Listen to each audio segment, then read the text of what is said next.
Welcome to Daily Papers, the podcast where we break down the latest fascinating research into bite-sized conversations. Today, we're looking at a paper that asks a really fundamental question about artificial intelligence. It's a question that feels very human, actually. Have you ever been in a situation where you absolutely knew the right answer to something, but for whatever reason, the wrong words came out of your mouth? Oh, all the time. In a test, in an argument, you name it. You have the knowledge in your head, but there's a disconnect between that knowledge and what you actually do or say. Exactly, and it turns out AI might have the same problem. This paper is called Interpretability without Actionability. Mechanistic methods cannot correct language model errors despite near-perfect internal representations. That's a mouthful, but the core idea is fascinating. The authors found that even when a language model seems to know the right answer deep down in its programming, it can still give the wrong answer. And more importantly, trying to go in and fix that mistake is way, way harder than you might think. To test this, the researchers didn't just ask the AI trivia questions. They gave it a really high-stakes job, clinical triage. They created 400 short patient descriptions, some of which described serious medical hazards like an allergic reaction or a drug interaction, while others were totally benign. And the AI's job was to read these descriptions and flag the dangerous ones. This is what we call a safety-critical task, because if the AI makes a mistake and misses a real hazard, what's called a false negative, the consequences could be really serious. This is where it gets wild. The first thing the researchers did was just check how much the AI knew internally.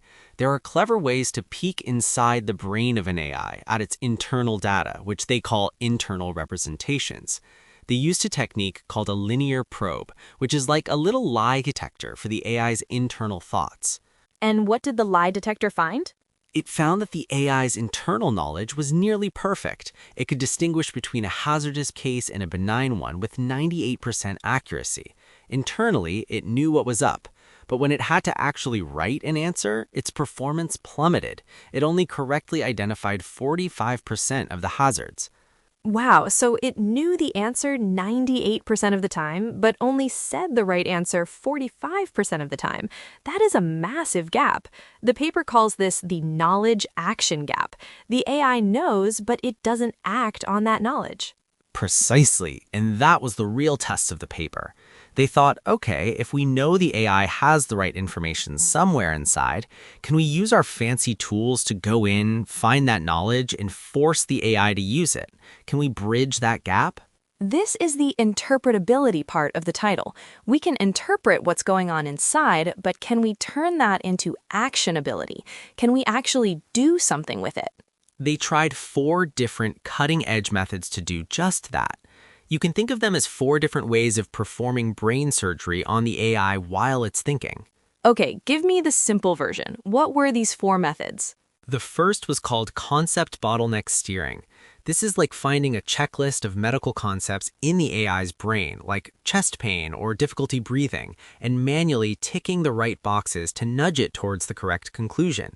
So you're basically a very pushy co-pilot. What was the next one? The next was sparse autoencoder feature steering. This is even more specific. It's like finding the exact neurons in the AI that represent the idea of danger and trying to crank up their volume. And the third? That was activation patching. This is like watching the AI's thought process in slow motion, and at a critical moment, you pause it and swap in the thought pattern from a time you know it got the similar problem right.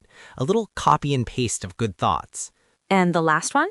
The last was truthfulness separator vector steering.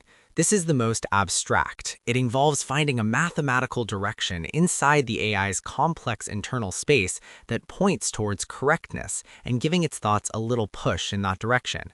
So 4 different, very clever ways to try and force the AI to use the knowledge it already has. The big question is, did any of it work? The short answer is a resounding no. At best, the methods were terrible. At worst, they were useless. That's pretty blunt. What happened? The concept steering, where they ticked the boxes, it corrected a few mistakes, but it also messed up a bunch of answers that were already correct. In the end, it was statistically no better than just randomly poking the AI's internals. So trying to be a helpful co-pilot was just as effective as a toddler randomly pushing buttons in the cockpit. Not great. What about turning up the danger neurons? That one did absolutely nothing. Zero corrections, zero new mistakes. The AI just completely ignored the intervention. And the thought swapping and the nudge towards truth? They did a little better. The best performing method, at its absolute highest setting, managed to correct about 24% of the AI's mistakes, but that still means it left 76% of the errors unfixed, and even then it still disrupted some of the correct answers. So across all these sophisticated techniques, none of them could reliably fix the AI's errors. So why is this so hard? If the knowledge is right there, why can't we just make the AI use it? The paper suggests it's because the AI's thinking is incredibly complex and spread out. An idea like danger isn't stored in one single spot you can tweak. It's a pattern distributed across thousands of connections. When the researchers tried to change one part, the rest of the system just compensated and routed around the change. The AI is surprisingly stubborn. It's like trying to change the course of a river by moving a single stone. The water just flows around it. That's a perfect analogy, and this has huge implications. We often talk about AI safety and the need to make models interpretable so we can understand them and control them. This paper shows that understanding is one thing, but control is a different and much harder problem. It suggests that just because we can open the hood and look at the engine, it doesn't mean we know how to fix it when it's going haywire, especially when the engine is actively trying to undo our fixes. Exactly. And the authors conclude that there's a crucial difference between representational interpretability, understanding what the AI knows, and operational actionability, using that understanding to reliably correct errors. Right now, we're getting pretty good at the first one, but this paper is a huge red flag for the second. So the big takeaway is that making AI safe isn't as simple as building a window into its mind. The knowledge-action gap is real, and for now, it seems our tools aren't good enough to bridge it. It's a sobering but incredibly important finding. We can see that the AI knows the right thing to do, but we just can't make it do it. And that's a puzzle we desperately need to solve.